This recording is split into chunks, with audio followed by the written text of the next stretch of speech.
आज हम पढ़ने जा रहे हैं पाठ 12 सर्वनाम। तो संज्ञा के स्थान पर प्रयुक्त होने वाले शब्दों को हम सर्वनाम कहते हैं। तो आइए कुछ सर्वनाम शब्दों के बारे में इस पाठ में पढ़ेंगे बच्चों। सर्वनाम का शाब्दिक अर्थ है सबका नाम, अतः सब के लिए प्रयोग होने वाले नाम को ही सर्वनाम कहते हैं। व्याकरण में संज्ञा के स्थान पर प्रयुक्त होने वाले शब्द सर्वनाम कहलाते हैं। भाषा में संज्ञा शब्दों के बार बार प्रयोग से भाषा का सौंदर्य नष्ट हो जाता है, वाक्य प्रभावहीन तथा अटपटे लगते हैं। भाषा में बार बार संज्ञा शब्दों के प्रयोग वाले स्थान पर प्रयुक्त होने वाले शब्द सर्वनाम कहलाते हैं। जैसे कि निशु ने निशु की माँ को कहा कि निशु को निशु के जन्मदिन पर निशु के लिए नई ड्रेस चाहिए। तो क्या ये वाक्य आपको पढ़ने में अच्छा लग रहा है? हर बार निशु निशु निशु निशु हो रहा है, तो ये अच्छा नहीं लग रहा ना। अगर आप इसकी जगह इसको ऐसे पढ़े, निशु ने अपनी माँ को कहा कि उसे अपने जन्मदिन पर अपने लिए नई ड्रेस चाहिए, तो ये वाक्य सुनने में और बोलने में अच्छा लग रहा है ना। तो उपयुक्त पहले उदाहरण में संज्ञा शब्द निशु के बार बार प्रयोग होने से वाक्य थोड़ा अटपटा लग रहा है तथा भाषा के सौंदर्य को नष्ट कर रहा है। तो दूसरे उदाहरण में संज्ञा शब्दों के दोहराव से बचा गया है, जिससे वाक्यों का सौंदर्य जो का त्यों बना रहा तथा भाषा भी सहज और सुबोध लग रही है। संज्ञा के स्थान पर सर्वनाम के प्रयोग ने भाषा के सौंदर्य को बढ़ाया है, अतः कहा जा सकता है कि संज्ञा के स्थान पर प्रयुक्त होने वाले शब्द सर्वनाम कहलाते हैं। सर्वनाम के भेद, सर्वनाम के 6 भेद होते हैं। सबसे पहला पुरुषवाचक सर्वनाम, दूसरा निश्चयवाचक सर्वनाम, तीसरा अनिश्चयवाचक सर्वनाम, चौथा संबंधवाचक सर्वनाम, पांचवा प्रश्नवाचक सर्वनाम और छठा निजवाचक सर्वनाम। सबसे पहला पुरुषवाचक सर्वनाम।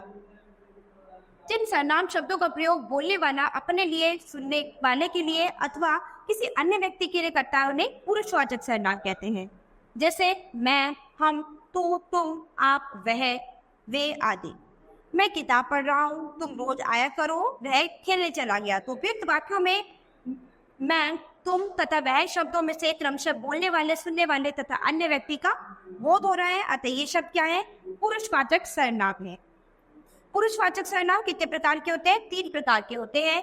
सबसे पहला उत्तम पुरुष, दूसरा मध्यम पुरुष और तीसरा अन्य पुरुष। पहला उत्तम पुरुष। जिन सर्वनाम शब्दों का प्रयोग बोलने वाला अपने लिए करता है उसे उत्तम पुरुष कहते हैं। जैसे कि मैं, मैंने, मेरा, हम, हमने, हमारा आदि। इसके बाद दूसरा है मध्यम पुरुष। जिन सर्वनाम शब्दों का प्रयोग बोलने वाला सुनने वाले के लिए करता है उन्हें मध्यम पुरुष कहते हैं। जैसे कि तू, तुम, आप, तुमने, तुम्हारा आदि। इसके बाद तीसरा है अन्य पुरुष। जिन सर्वनाम शब्दों का प्रयोग बोलने वाला अन्य व्यक्तियों के लिए करता है उसे अन्य पुरुष कहते हैं। जैसे वह, वे, उसने, उन्होंने, यह, ये आदि। इसके बाद दूसरा है आपका निश्चयवाचक सर्वनाम। जिन सर्वनाम शब्दों से किसी निश्चित व्यक्ति, वस्तु या स्थान का बोध होता है उसे निश्चयवाचक कहते हैं। जैसे कि यह मेरा विद्यालय है, तो क्या है? ये एक निश्चित बात है कि यह मेरा विद्यालय, यह चीज मेरी है। तो जब आपको कोई चीज निश्चित होती है कि यह चीज मेरी है, यह अपना है, तो आप बड़े कन्फर्म के साथ, बड़े निश्चय पूर्वक कहते हैं कि ये चीज मेरी है, यह उसकी है। जब आपको पता होता तभी कहते हैं ना। जब आपको नहीं पता होगा तो आप कहेंगे कि यह पता नहीं किसकी है, ये कौन खड़ा है, ये कोई व्यक्ति खड़ा है, ठीक है। तो यहाँ पर क्या आपको निश्चित है, अपनी बात निश्चित है कि आपको पता है कि यह मेरा विज्ञान है, तो यह यहाँ पर क्या होगा? निश्चयवाचक सर्वनाम। वह अनुज का भाई है, तो उपयुक्त वाक्यों में यह और वह शब्दों से निश्चित वस्तु या व्यक्ति का बोध हो रहा है, अतः यह शब्द निश्चयवाचक सर्वनाम है। तीसरा है आपका अनिश्चयवाचक सर्वनाम। जिन सर्वनाम शब्दों से किसी निश्चित व्यक्ति, वस्तु या स्थान का बोध नहीं होता उन्हें अनिश्चयवाचक सर्वनाम कहते हैं। जैसे दरवाजे पर कोई खड़ा है। अब हम कह रहे हैं कि दरवाजे पर कोई खड़ा है, हमें नहीं पता, हमें निश्चित नहीं है कि वहां पर कौन खड़ा है, क्या काम हो रहा है, कैसे हो रहा है। तो जब हमें किसी बात के लिए निश्चित नहीं रहता, हमें नहीं पता होता कि क्या चीज है, कैसे है, तो वहां पर अनिश्चयवाचक सर्वनाम होगा। माही के हाथ में कुछ आम थे, कितने थे नहीं पता। तो जो बात हमें निश्चित नहीं होती, जिसके बारे में हमें नहीं पता होता, वो अनिश्चयवाचक सर्वनाम। उपयुक्त वाक्य में कोई और कुछ शब्द से किसी निश्चित व्यक्ति व वस्तु का बोध नहीं हो पा रहा है, अतः ये शब्द अनिश्चयवाचक सर्वनाम है। संबंधवाचक सर्वनाम। जिन सर्वनाम शब्दों का संबंध वाक्य में प्रयुक्त अन्य सर्वनाम शब्दों से होता है उन्हें संबंधवाचक सर्वनाम कहते हैं। जैसे कि जैसा करोगे वैसा भरोगे, जो सोता है वो होता है। तो क्या है? एक दूसरे 2 वाक्यों में आपस में संबंध स्थापित हो रहा है कि जो जैसा करेगा उसको वैसा मिलेगा, ठीक है। जैसा बीज बोओगे वैसा पाओगे, ठीक है। तो क्या है? जैसा तैसा, जो वो। तो इन शब्दों से क्या है? 2 वाक्यों में आपस में संबंध स्थापित हो रहा है। तो उपयुक्त वाक्यों में जैसा वैसा जो हो शब्द आपस में संबंध प्रकट कर रहे हैं, अतः ये शब्द आपके संबंधवाचक सर्वनाम है। इसके बाद है आपका पांचवा प्रश्नवाचक सर्वनाम। जिन सर्वनाम शब्दों का प्रयोग प्रश्न पूछने के लिए किया जाता है उन्हें प्रश्नवाचक सर्वनाम कहते हैं। जैसे कि तुम कहाँ गए थे, कपिल तुम क्यों रो रहे हो, तो इनसे क्या है, प्रश्न पूछा जा रहा है, तो इसीलिए यहाँ पर प्रश्नवाचक सर्वनाम हुआ। उपयुक्त वाक्यों में कहाँ व क्यों शब्द प्रश्न पूछने के लिए प्रयुक्त हुआ है, अतः ये शब्द आपके प्रश्नवाचक सर्वनाम है। इसके बाद है निजवाचक सर्वनाम। जिन सर्वनाम शब्दों का प्रयोग करता अपनेपन का बोध कराने के लिए करता है उन्हें निजवाचक सर्वनाम कहते हैं। जैसे कि मैंने गृह कार्य स्वयं कर लिया, मैं ऑफिस अपने आप चला जाऊंगा।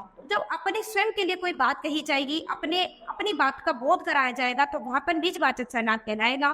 तो उपयुक्त वाक्य में स्वयं व अपने आप शब्द कर्ता के लिए प्रयुक्त हुए हैं, अतः ये शब्द निजवाचक सर्वनाम कहलाएंगे।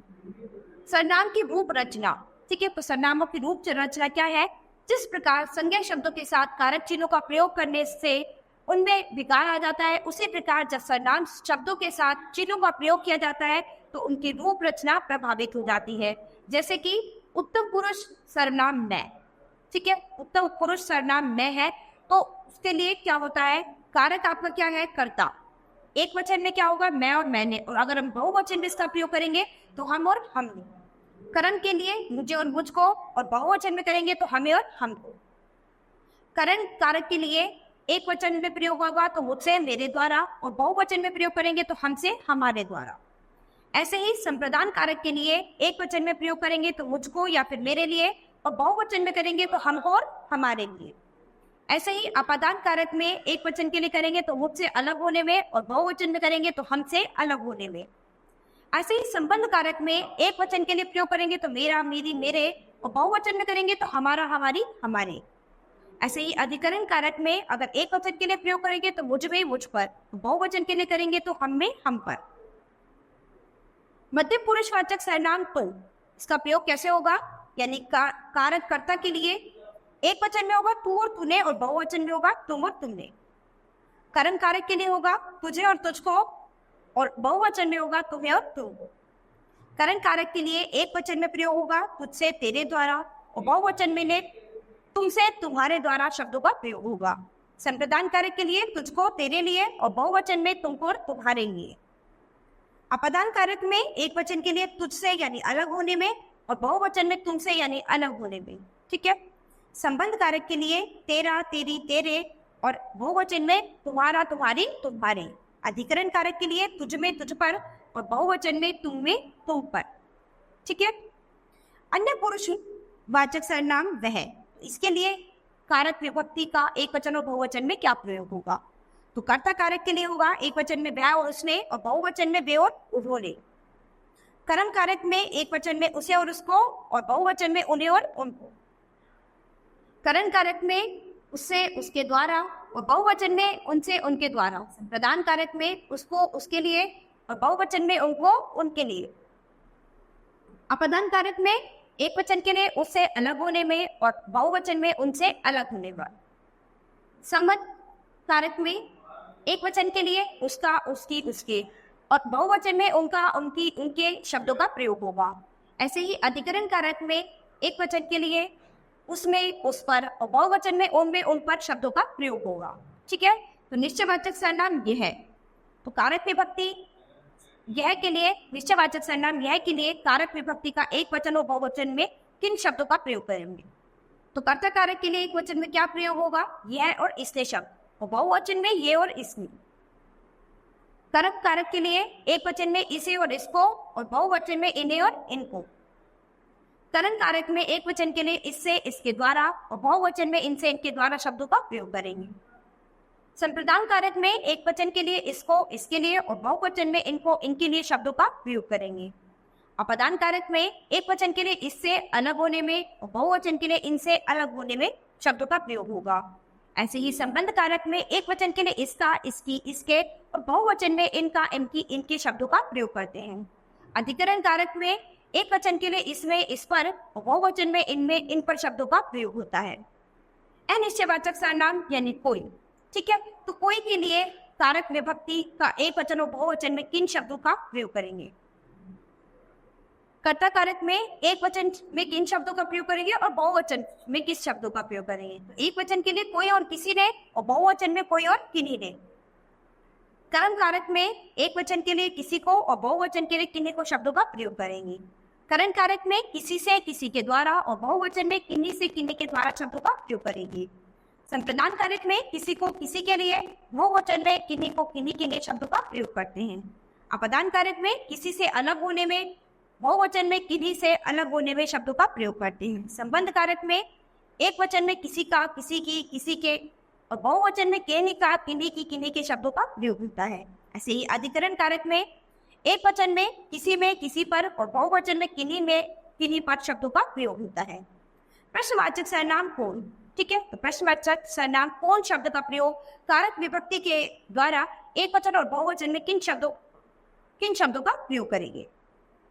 कर्ता कारक में एक वचन के लिए किन शब्दों का प्रयोग करेंगे, कौन और किन से, बहुवचन में कौन और किन्होंने।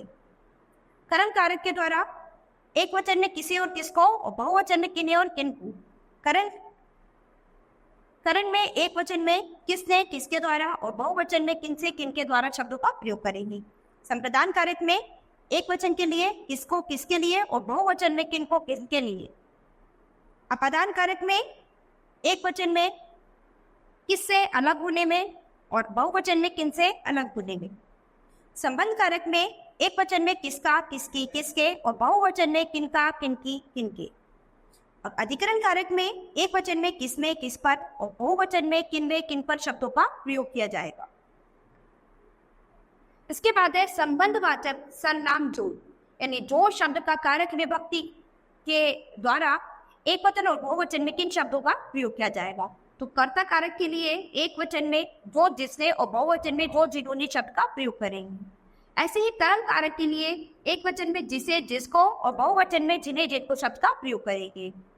करण कारक में एक वचन के लिए जिससे, जिसके द्वारा और बहुवचन में जिनसे, जिनके द्वारा शब्द का प्रयोग करते हैं। संप्रदान कारक के लिए एक वचन में जिसको, जिसके लिए, बहुवचन में जिनको, जिनके लिए शब्द प्रयोग करेंगे। अपदान कारक के लिए एक वचन में जिससे अलग होने में और बहुवचन में जिनसे अलग होने में शब्द का प्रयोग करेंगे। संबंध कारक में एक वचन में जिसका, जिसकी, जिसके और बहुवचन में जिनका, जिनकी, जिनके शब्द का प्रयोग करते हैं। ऐसे ही अधिकरण कारक में एक वचन के लिए जिसमें, जिस पर और बहुवचन में जिनमें, जिन पर शब्दों का प्रयोग होगा, ठीक है। तो बच्चों यहाँ पर हमने कुछ सर्वनाम शब्दों के बारे में पढ़ा है। तो सर्वनाम शब्द कौन से होते हैं, जो संज्ञा के स्थान पर प्रयोग किए जाते हैं, ठीक है।